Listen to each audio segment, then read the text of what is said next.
ഇപ്പച്ചി വന്നു കഴിഞ്ഞാൽ പെട്ടി ആദ്യം ഞാനാ പൊളിച്ച ഞാനേ ഓരിയൊക്കെ ഉള്ളൂ കേട്ടോ. അനക്കത്താ വേണ്ടി പറഞ്ഞേ? അനക്കത്താ പറഞ്ഞേ? ഈത്തപ്പായ എനിക്കും ഇഷ്ടമാണ്. ഞാൻ അതിന്റെ കുരു തരാം. ഇപ്പച്ചി കൊറേ സാധനങ്ങൾ കൊണ്ടുവരും. നിങ്ങൾക്കൊക്കെ കുറച്ച് തരുള്ളൂ. കുഞ്ഞാപ്പോ ഇത് വെറുതെ കുട്ടികളെ പറഞ്ഞ പൂതിപ്പിച്ച ഇജു മക്കണ്ട. ആനക്ക് കൊണ്ടുവരണ മാറി തന്നെ ഓൽക്കും കൊണ്ടുള്ളൂ. അതാ ഇപ്പച്ചി വന്നു. ഇപ്പച്ചി വന്നു. അസ്സലാമലൈക്കും. വലൈക്കും മുസലാം. കാക്കച്ചിയാ എന്താ മൂപ്പത്തി കുഞ്ഞാപ്പോ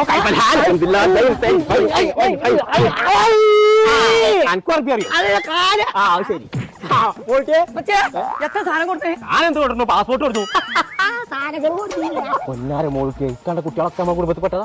എല്ലാരും നീറ്റായിക്കോളെ. മുട്ടായി ഒന്നും കൊടുത്തില്ല. പെരേക്കോയ്ക്കോ. അല്ല പെച്ചങ്ങൾ ഒരു സാധനം കൊണ്ടാണേ പോന്നക്കണത്. ഈ കുട്ടികളൊക്കെ അതിന് കാത്തിക്കല്ലേ. എല്ലാരും ഗൾഫിൽ നിന്ന് വരുമ്പോ അട്ടപ്പറ്റിയാ കൊണ്ടുവരുന്നത്. നമ്മളെ പറ്റാക്കണ ഒരു ഉണ്ടപ്പറ്റിയാക്കി വന്നേക്കണേ. മലബാറിലെ ഏറ്റവും വലിയ ഹൈപ്പർ മാർക്കറ്റ് കോട്ടക്കൽ തുടങ്ങിയില്ലേ നെസ്റ്റോ. പിന്നെ എന്തിനാ അവിടെ നിന്ന് ഒരു സാധനം കെട്ടി വെച്ചോണ്ട് കഷ്ടമുണ്ട്. കഷ്ടം ഉണ്ടെങ്കിൽ അത് തീർക്കണമെങ്കിൽ നെസ്റ്റോ ഉണ്ട്. ഇന്നപ്പച്ചി നമുക്ക് കോട്ടക്കൽ നെസ്റ്റോക്ക് പോയാലോ? ഇത് പോലത്തെ ഞങ്ങൾ പോയിക്കോളാം.